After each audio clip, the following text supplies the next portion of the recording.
You know, and we all have our 15 minutes of fame, and I'd like to take a couple of my 15 minutes to talk about the rights and the wrongs in the world of professional wrestling. And it is for the WWE Championship. This match is for the ECW World Heavyweight Championship.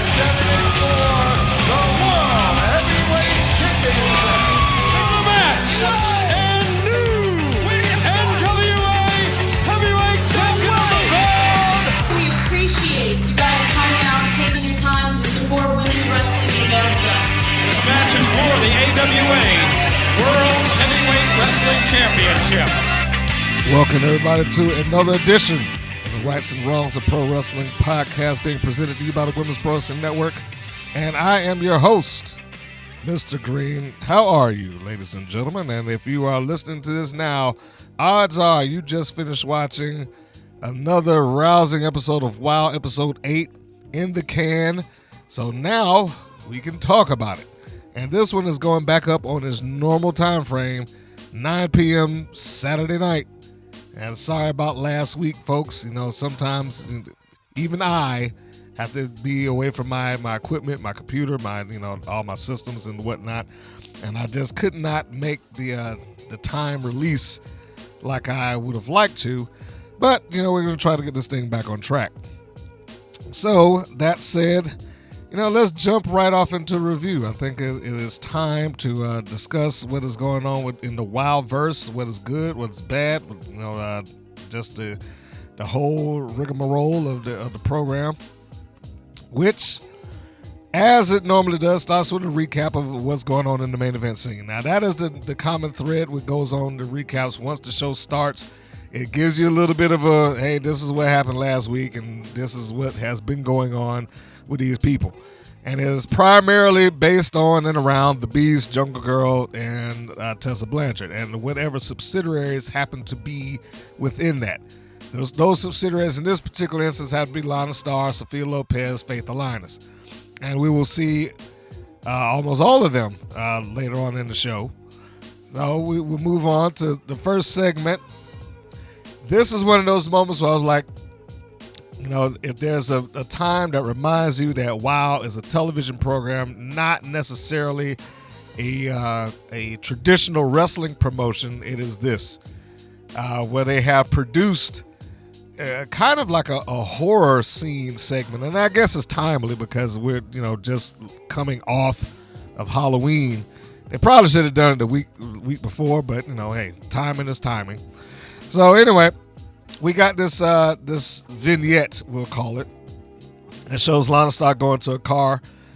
Now, if you were watching this in a movie theater, you would probably assume that the monster, the killer, the whatever is about to murder her at this point. It like I said, it is very much a horror movie theme, horror movie atmosphere. I mean, it's nice. It does give a different vibe to the show. And as Lana is going to her car, of course, this is an empty parking lot. There's nobody there but her walking across here. She thinks she hears something. She looks back. She doesn't see anything. She gets to her car. She, for whatever reason, instead of getting the keys out, she decides to pull out a compact and look at herself in the mirror. And this compact happens to have the WoW logo on it. I don't know what that's about. But the Beast appears from nowhere and threatens Lana, pretty much saying, if you ever interfere with my match again, referencing what happened last week, I'll rip your face off. And you might not want to be messing with Tessa Blanchard, something along those lines. So she gives Lana a pretty big fright. And then we go into the beginning of the show.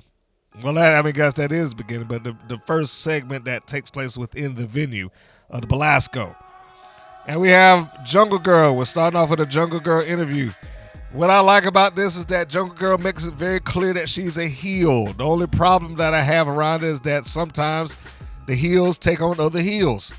So there's almost no point in letting people know that you're the heel in this situation, because you're being paired off against another heel / bad guy anyway. This has happened numerous times throughout the course of WoW, and it's almost like, all right, well, who am I cheering for here? Because my my gut feeling just watching this is that despite everything that Jungle Girl is saying, is to cheer for her. She has a valid claim. She's wanting to get a rematch that, pretty much most champions will get in wrestling. If they lose the title, they usually get a rematch. Now, that's not a guarantee and that's not promised, but generally speaking, that's the way it flows. If they lose for whatever reason, they get a rematch.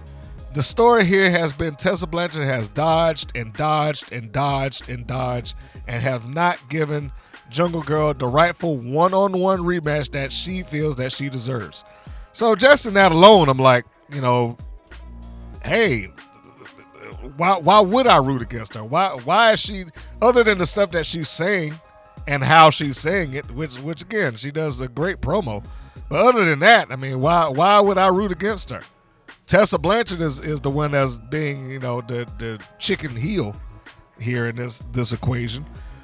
But as this is going on and as the interviews typically go, if you got one person out there and they mention somebody else's name, the other person comes walking to the ring. And this one was no different.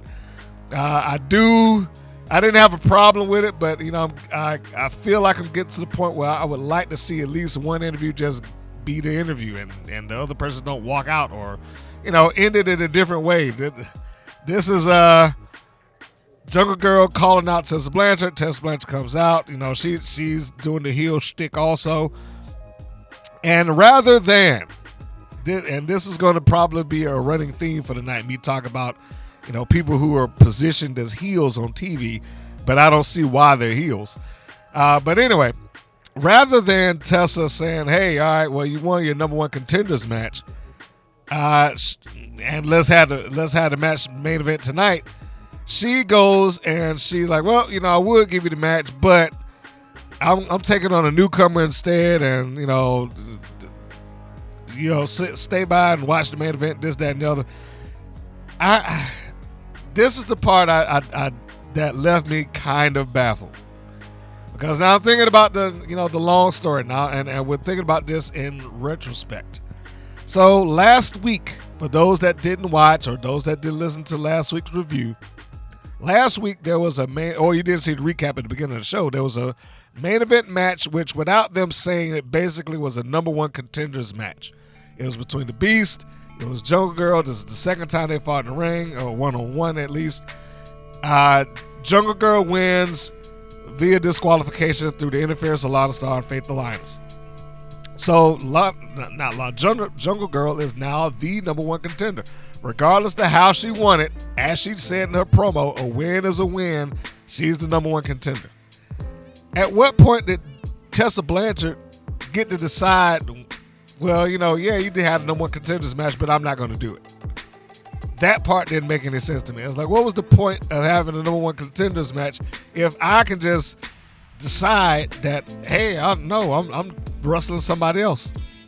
Like, then why did we go through this? Why did we go through the measure of having a number one contenders match between Jungle Girl and the Beast? Now, I'm sure it's all going to play out. They've got weeks and weeks and weeks and weeks of television to deal with.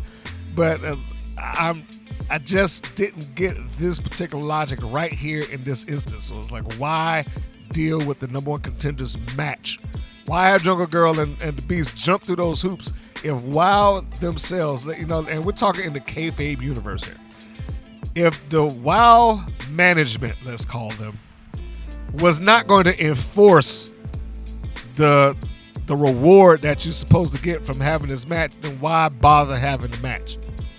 David McClain is standing right there in the ring, and he's clearly the authority / management that is inside of WoW. Why didn't he say something like, hey, no, she wrestled a number one contenders match, she won, regardless of how it happened, then, you have to defend the title. It's almost like Tessa is being rewarded for having interference.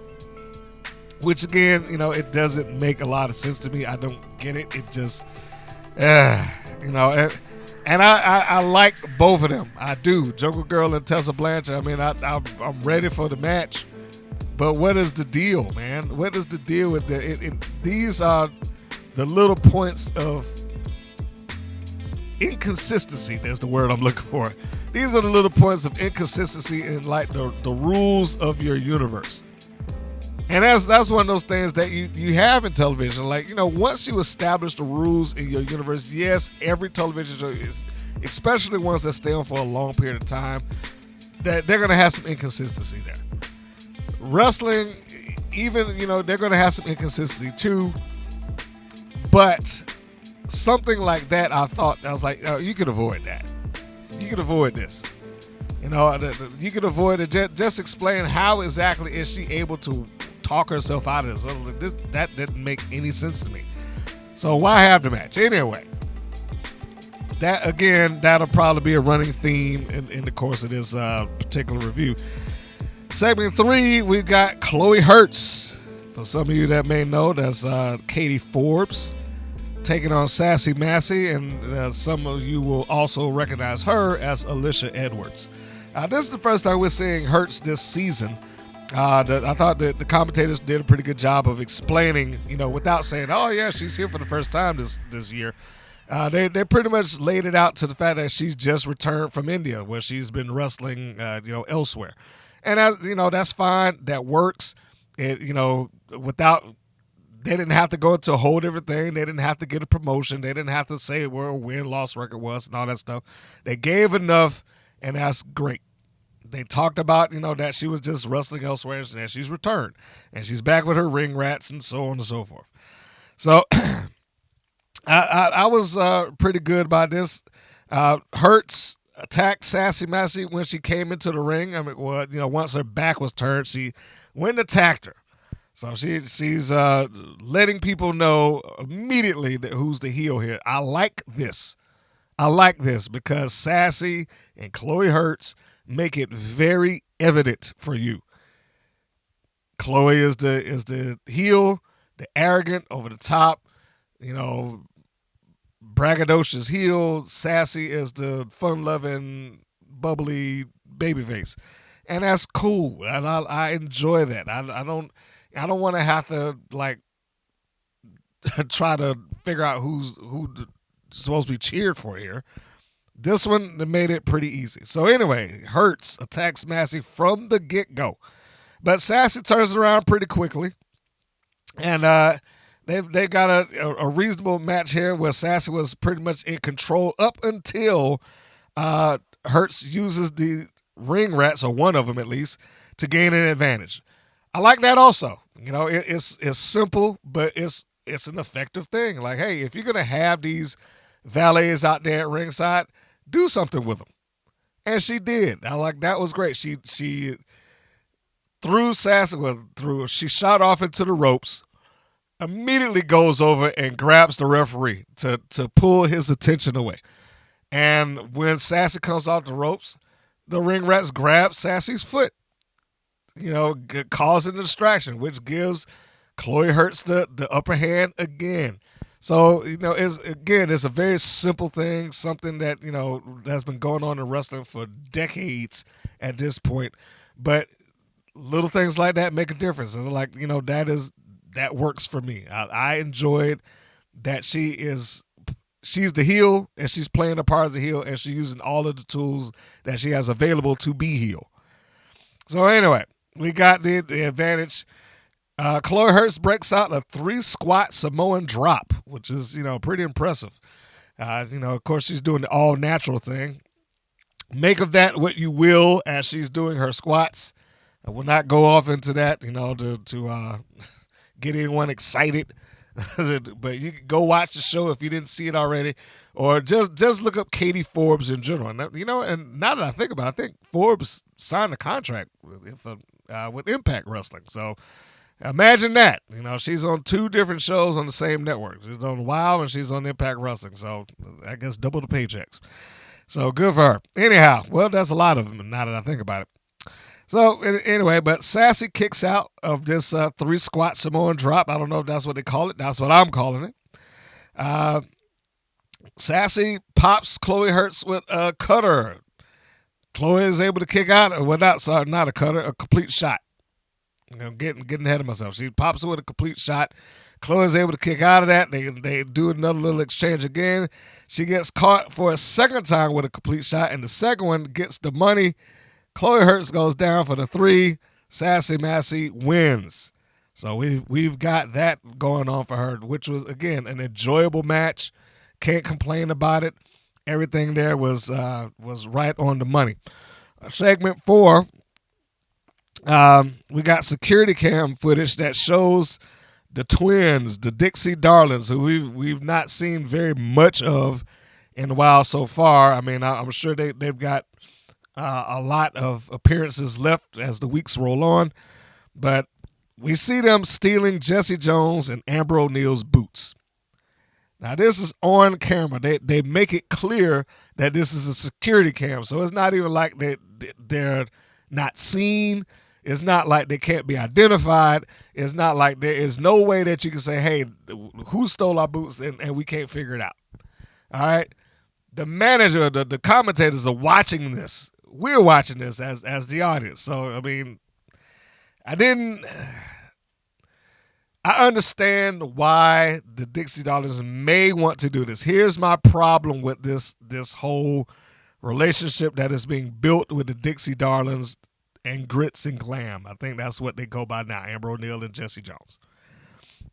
If you go back a couple of episodes to where the Dixie Darlings were introduced, it was Lana Starr putting the Dixie Darlings' name over the locker room sign of Jesse Jones and Amber O'Neal, which made the Dixie Darlings decide, well, not decide, but made them believe that, hey, this is our locker room. They walked in and pretty much got ran out of it because, I mean, what is Jesse Jones and Amber O'Neal supposed to do? They're like, hey, look, no, this is our locker room. Get out. And they put him out. So now you've got the Darlings who assumably believe that they were just kicked out of their own locker room for no good reason. But in reality, we know that Jesse Jones, Amber O'Neal, they had every reason to do it. They had every reason to kick. I mean, as mean as that may sound, they had every reason to tell them, no, this is our locker room. Get out of here. They didn't do anything wrong. That was Lana Starr that caused that problem. Lana Starr putting that up there, which, hadn't been addressed. I can only assume that it's going to be addressed somewhere down the line. That was part of that whole I'm going to get revenge on them deal for losing in the tag tournament. So the Darlings steal the boots. We go to the next segment, and we'll come back to the Dixie Darlings, Amber O'Neal, and Jesse Jones storyline a little bit later. But the next segment that you see is Sassy Massey and Chantilly Chella have an exchange in the hallway because we know that these two young ladies are tag team partners. They're in the tag team tournament together. As far as I know, they're probably the last team that has to have a match in order to see who's going to advance. Even though we have no brackets, and I'm still holding that over Wild's head that they didn't introduce any brackets. We don't even know how the tournament is going to work out. But assumably because of who's been in it so far, I think it's safe to say that Sassy Massey and Chantilly Chella are going to be facing the Monsters of Madness. That would be the assumption. And we will show how we got to that assumption a little bit later on as we go forward in the review. So we got that. Chella is heading to the ring to take on her opponent. I was really surprised that Sassy Massey didn't come to accompany her, given who she being Chantilly taking on. But I guess it all works out. This segment is the next match. It's Temptress with Dagger versus Chantilly Chella. And again, Chella's going out there by herself. The more I see the Vengeful Vixens, I just have to make this note because the part of the shtick that the commentators keep bringing up is like, they'd like to play mind games. They play mind games. I haven't seen any of that. All I see is that one of them comes out with a bullwhip, and the other one comes out with knives. Now, I don't know how exactly that necessarily comes off into mind games other than the fact that I can pop you with this whip or maybe stab you. I mean, look, we know at the very least one of those weapons will never get used on TV. Dagger, I mean, it's a cool name. It's a cool look. It is very intimidating. It's probably every adjective that you could think of in describing her up and down the list from one end of the spectrum to the next. It's a cool look. It's sexy. Is intimidating. Is whatever you can have. But the one thing that we know that is never going to happen with those knives that she carries is she's never going to use them. That's not going to happen. I mean, what can she possibly do? She cut somebody's forehead. I mean, maybe that might be the closest thing that she can do. I was like, but she's not going to stab anybody on there or threaten to stab them or whatever the case may be. It's just not going to happen.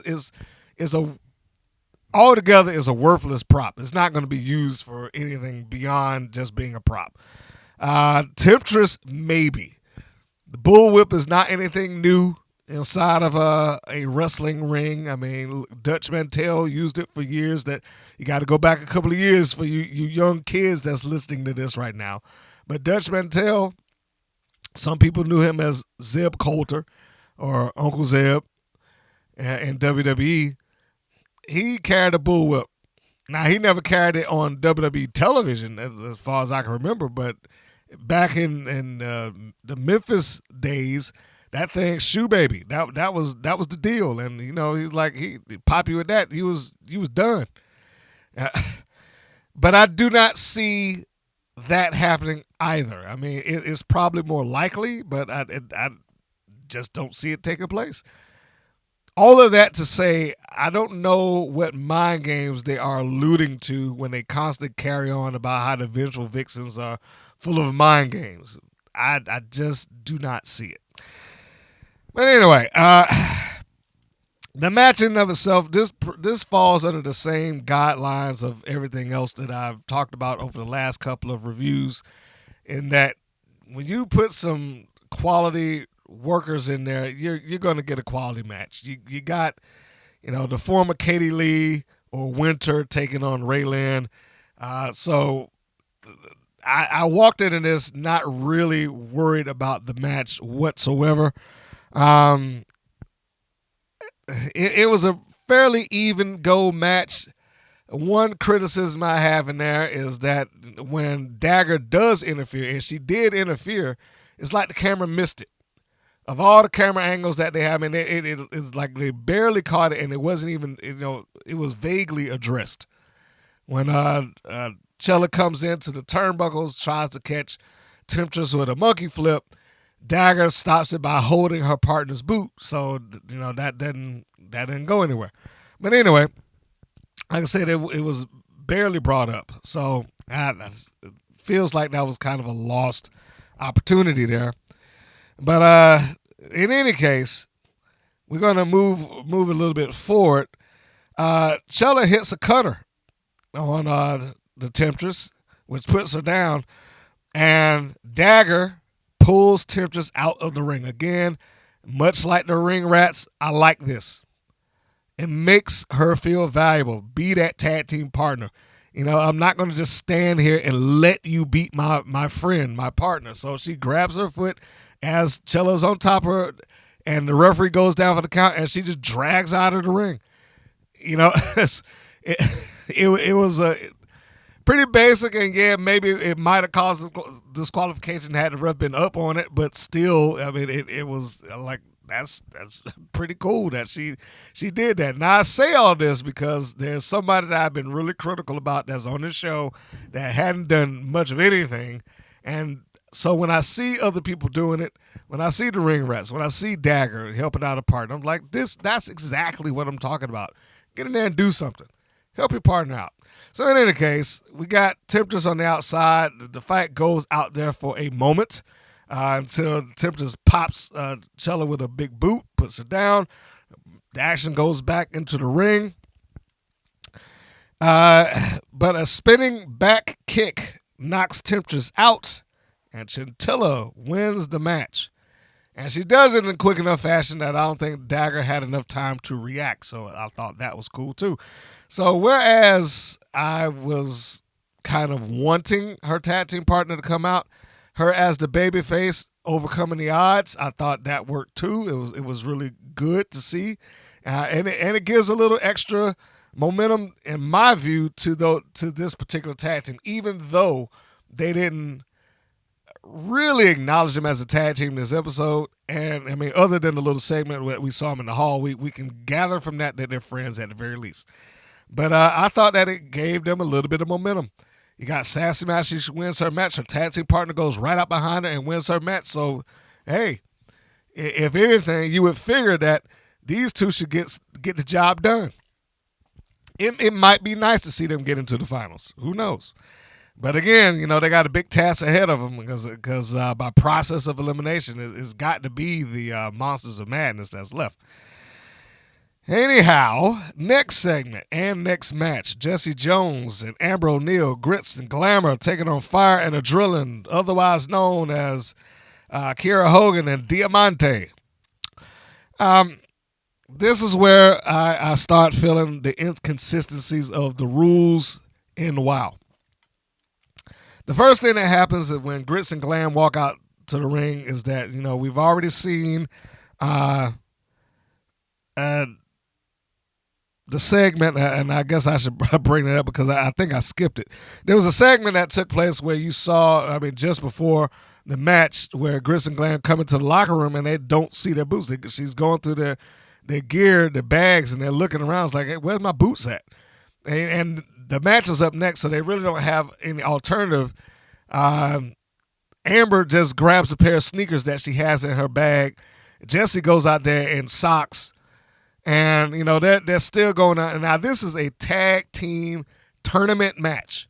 So it's important. I think that needs to be stated, and you have to keep that in mind. So it's a tag team tournament match. It is important, and they're going out there without the gear. The first thing that happens is Jesse gets the microphone, talks directly to David McLean, and asks for the match to be postponed. You see that we don't have our stuff. We don't have our gear. We're not properly trained. This is a tournament match. You should push this off. Now, she didn't ask for it to be called off entirely. She didn't ask for it to, give us the win by forfeit or nothing like that. She just asked for it to be postponed. That's the first thing I'm saying. It's like, okay, I agree with that. I agree that you have somebody come in and steal your stuff, as heel or not. I agree with, at the very least in this universe, postpone the match. David McLean says, no, I see you. I bet you could do it. You could go in there and wrestle barefoot and this, that, and the other. So he makes the decision for them. Now, all right, well, no, I'm not postponing it. You go ahead and wrestle. And I feel like Jesse made a good point about them being disadvantaged. If you're not somebody that wrestles barefoot or without your wrestling boots on, why would you want to do that? In any case, now they are going into this match, and they are showing blatant inconsistency in how these things get put out there or assigned or what have you. Because bear in mind, as they're walking out, they mention the fact that and Jesse Jones and Amber O'Neal had to wrestle twice in order to get to this round. They had to wrestle the same team twice. Why? Because Lana Star basically came out and said, hey, it wasn't fair and I didn't ask to be tagged into the match, so you should give me another chance. And why I didn't have no problem doing that. That there lies the inconsistency. It's like, how is it that Lana Star, as a character, can lose clean? She got yanked, she got tagged in, pulled into the ring, and tapped out. That was the first loss by Jesse Jones. Comes out the following week and like, oh no, but that wasn't fair. I didn't want to get into the ring. That wasn't supposed to happen. And they just grant her another match, just like that, no problem. It just moves on. But here, where we see their stuff being stolen, the commentators acknowledge that the stuff is being stolen. They asked for, like, hey, give us a postponement, and he just said, nope. I didn't get that. It's like this. It felt very inconsistent to me. So we have Fire and Adrenaline come out. Again, solid tag team match. There's really not much to say as far as, the match is bad or anything like that. This is a very good, solid tag team match. And I guess a little point of interest here, because I won't say all four, at least 3 of the 4 have come through this area being Atlanta, Georgia. I would say in the last 3 years or so. I might be off by a couple of years. But the point of interest there is that Kiera Hogan, a.k.a. Fire, her first opponent ever was supposed to have been Amber O'Neal. That is a little point of trivia. Now, it wasn't her actual first opponent, but that was supposed to be her first opponent, Amber O'Neal. What wound up being her first opponent is Double D Rose, or back then she was known as Dimension Rose. Probably not the match that Fire would want to remember because she was kind of a different person at that time, And so as far as the WoW universe is concerned, it would be night and day. But I just felt like I wanted to bring that up, largely because when you see her, she cuts a promo on Amber O'Neal when she gets out there, basically saying the Bullet Babe didn't want to show up. She was scared of me. So now here we are a couple of years later, and they're in reverse. They're in a tournament. You got Fire, you got Amber O'Neal, and all 4 ladies, all 4 very good. The heat gets put on Adrenaline. I don't want to use her alternate name here, but Adrenaline get the boots put to her to some degree. But here's where it starts to take the backslide. When we got the double down portion of the match, both ladies get to their partners, make a tag. Fire's in, Jesse Jones in. Now keep in mind, Jesse Jones has no boots. Okay? So Jesse tries to make a charge in on Fire, who's in the corner. Fire hoists her up, flips her out over the ropes. Jesse holds onto the ropes and lands on the apron. But when she lands hard, sprains her ankle. So now we're seeing the effect of the boots not being there. She can't do anything of it right now, but the tag has already been made. Amber O'Neal's back to being the legal person in. Fire is able to get Amber on her back. She slips one of the sneakers off of Amber O'Neal's foot, throws it at Jesse Jones. That in and of itself should have been a disqualification. So she takes this shoe, throws it at her, hits her, knocks her off the apron because, as Austin Powers says, a shoe hurt. Who throws a shoe, honestly? But she threw it, knocked it down, and now on her unprotected ankle, she locks in an ankle lock, which forces Amber O'Neal to tap out. So because they do not have their wrestling boots, as the story goes here in the match, they lose. Yeah, and it's just that simple. And more so than that, as they're doing this, you hear the commentators like, oh, well, she could have done better. She had boots on. It's like, why are you saying this? You just told them to go wrestle without the boots on. Why would you then turn around and be like, well, it almost make it sound like it's just so unfortunate that they don't have them on. Oh, woe is them. If they only had boots, they could have put up a better fight. Like, oh, really? Come on, man. You just made them do it. So this is, again, one of those cases of I feel the story inconsistency. I feel the inconsistency in the rules. Fire and Adrenaline advance. I mean, that's pretty much what it comes down to. They win. They are going to the finals. They are announced right then on the spot as the Fire and Adrenaline are in the finals now. So, again, no matter how I wrote these matches out, I don't know how this thing is bracketed or what have you. Beyond the fact that maybe they'll have a 3-way dance at the end of it, I don't know. But we've got our first finalist, technically speaking, or at least I assume that we got our first finalist because we got Siren and we got Holiday. They won their last match, but they weren't announced as being in the finals. So Wild could very well pull a fast one and make another match for Siren and Holiday to get to the finals, which really they shouldn't have to do because I think they've had the same amount of matches as Fire Drilling. But it's all very confusing, which is another reason why I keep harping on the fact that why didn't they put up brackets? It's like they didn't want to be held to the standard of having to be consistent or something like that. So we have that. And as I said earlier, if the guess is correct, then it's going to be Sassy Massey and Chantilly Chella versus the Monsters of Madness. Where Holiday and Siren fit into this, I don't know. But apparently Fire and the Drilling are waiting in the wings for whomever is coming in, or both teams that come in, or something like that. It is it's a shame that it wasn't announced. They could have at least done the job and say, hey, these are the finalists and this is how it's going to work out, or explain the rules or something.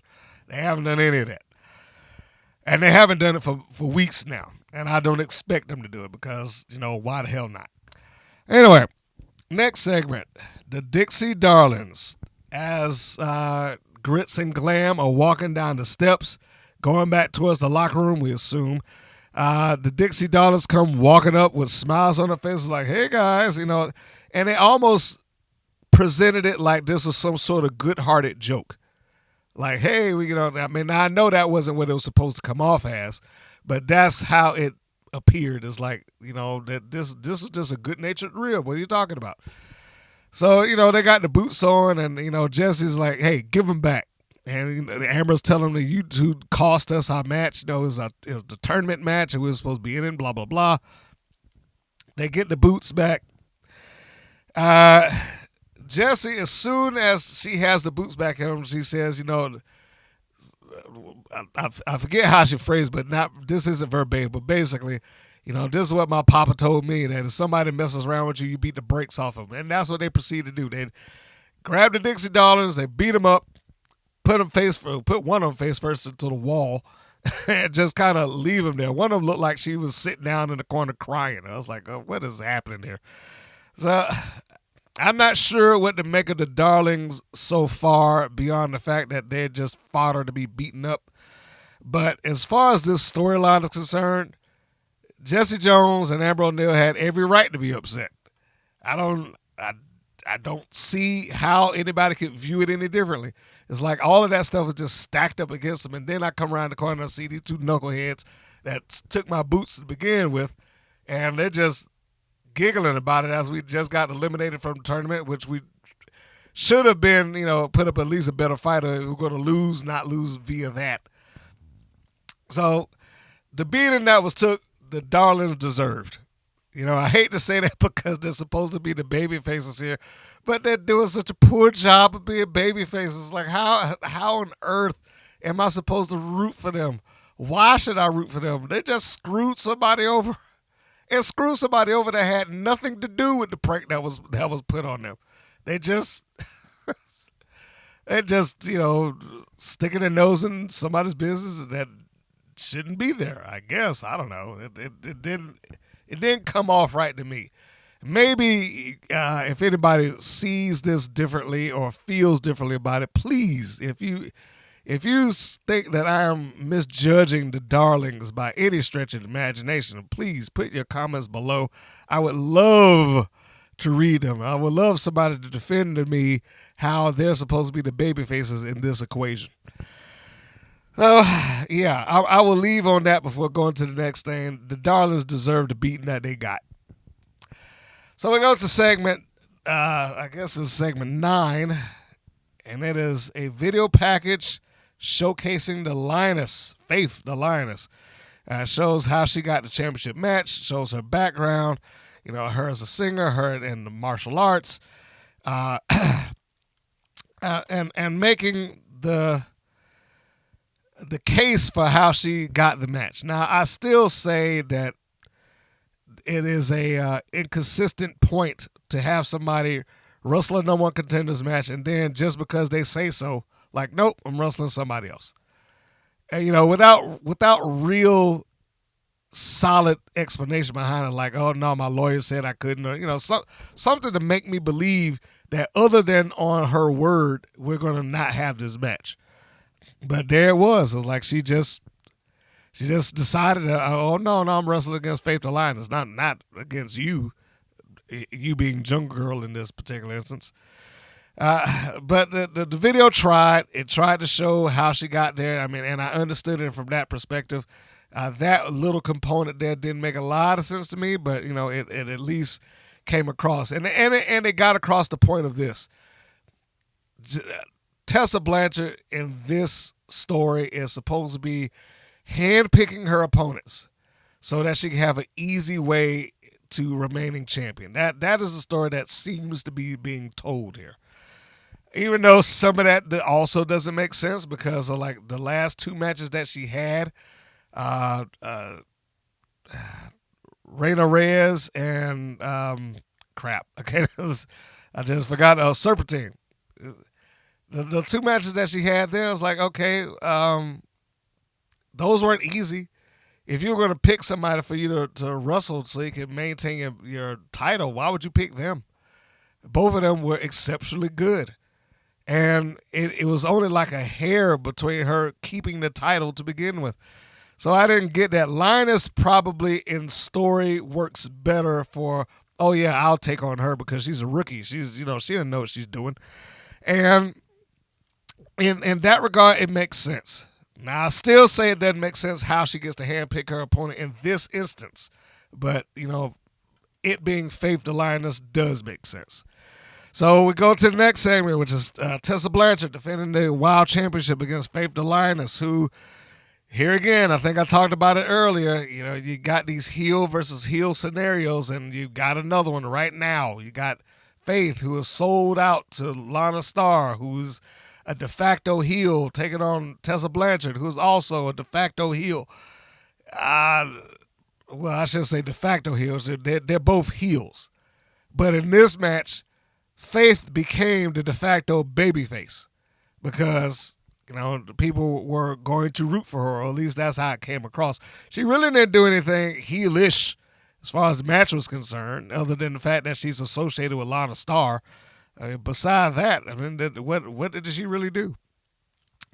But the story here is being told that Tessa may have underestimated her opponent because he got the match and she's going in there, she's the champion, and Faith is doing a really good job. She's doing a phenomenal job in the ring. I'm not shortchanging that by any stretch. Tessa, I'm sure, helped her out and upheld her end of the match. But Faith, just giving off the fact that, she's got these athletic skills underneath her martial arts, and, that she trains as a wrestler and whatnot. I think she had gymnasts in there too. But as accomplished as she is, she really delivered in this match. And it felt like this match was about making Faith. Like it was, regardless of what you got at the end of this, it was about making her look bigger than what she was walking into it. And I really felt that. I felt that the main event, Tessa Blanchard, Faith the Lioness, delivered the goods as far as that was concerned.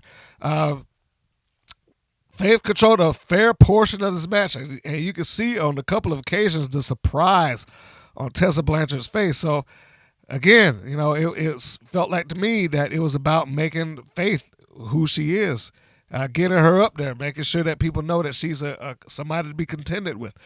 And she seemingly came close on a couple of occasions to winning that championship, but not, it was close, but not close enough.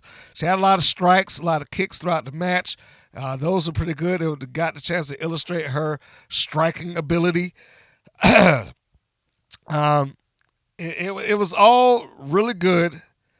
And this is one of those points where I'm like, I know that Faith could be that much better if she wrestled probably more regularly. She seems like she's really good now, but just on the wrestling curve, okay? I'm just talking about that alone, and I'm not saying it to say that she's bad in the ring or anything like that. She's actually surprisingly good, in my opinion.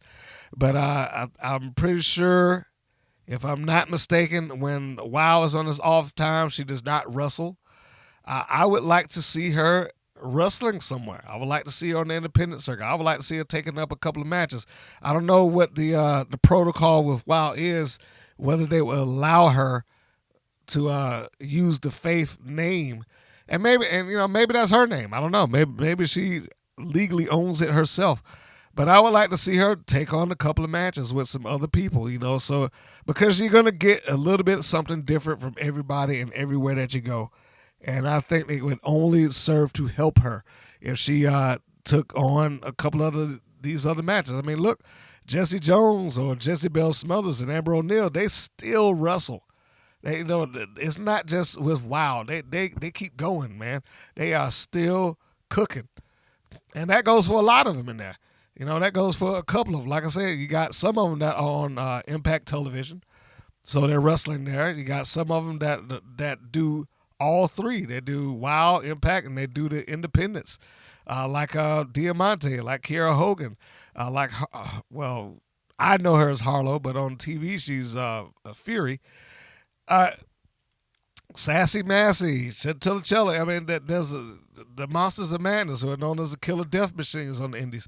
You can probably go up and down that roster. Tessa Blanchard.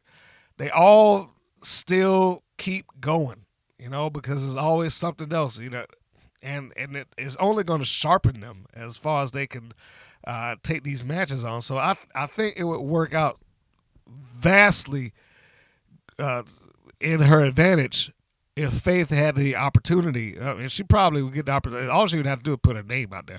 But if she took those matches, if she took some indie dates, I think that she would do phenomenal.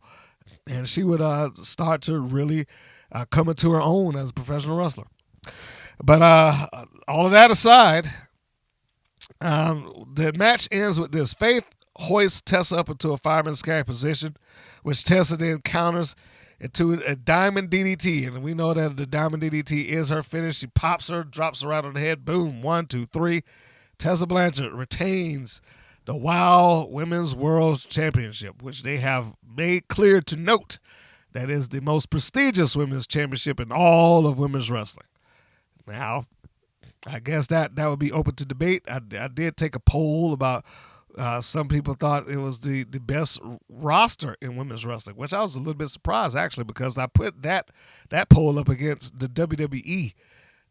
I put that up against Raw and SmackDown's women's rosters, and they feel like WOW has a superior roster. I was like, okay. So that says a lot, man. That says a lot for where WOW was and where they are today, because, they have acquired some really top talent to come into that company and help them out.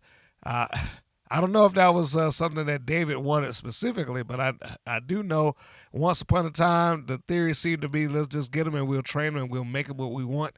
And they're not doing that anymore. They're going on. They are taking this right on up to the indie workers. They're getting people that can come in there and hit the ground running. Can't complain about that. It's really good for that company. That's about the best I can say. The show ends, getting back on track here, the show ends with Tessa celebrating, and as soon as that is over, Jungle Girl comes up and attacks Tessa from behind. And this is another one of those cases of like, well, you know what? Jungle Girl's justified. I know that is not supposed to come off as she's being justified because she's supposed to be a heel and she, not supposed to be doing those things. But she was justified in this regard. If the champion can just say and do things and get what she wants, or Lana Starr can say or do things and get what she wants, and I'm sure there's a couple of other examples of that, that have stretched out through the 8 episodes of WOW that we've seen thus far, then Jungle Girl attacking Tessa Blanchard, by all rights, probably would be rewarded with a championship match. If she attacked her enough, she'd probably like, give me the match, Or Dave McClain would book it. But I feel like Jungle Girl was perfectly justified, especially if we're looking at it in the context of, hey, I wrestled a week ago. I went against the Beast, who was supposed to be the biggest, baddest thing in WOW. Yes, won by disqualification. That's not my fault. A win is a win. Where's my title match? And I'm supposed to get one, and it's been weeks, which is true. It's been weeks. She hadn't had a title match since last, well, I shouldn't say a title match. She was in the title picture since last season when she lost it, and since that time she has not get the opportunity to regain it. So I mean, it's just been kind of carrying on and on and on. Well, no, let me scratch that, because if I'm not mistaken, I'm putting my matches out of order. Now, Jungle Girl lost the title in a triple threat where she didn't get pinned. That was with Amber O'Neal and Santana Garrett. Santana Garrett, who's now signed to NXT, by the way. So she got another title opportunity, her being Jungle Girl, but she lost the match to Tessa Blanchard, which is how Tessa got the championship.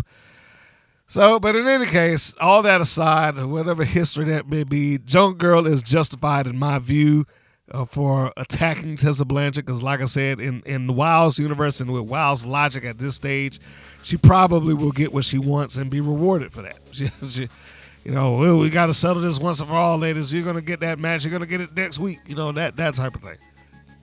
Which didn't, he didn't get up there and say it.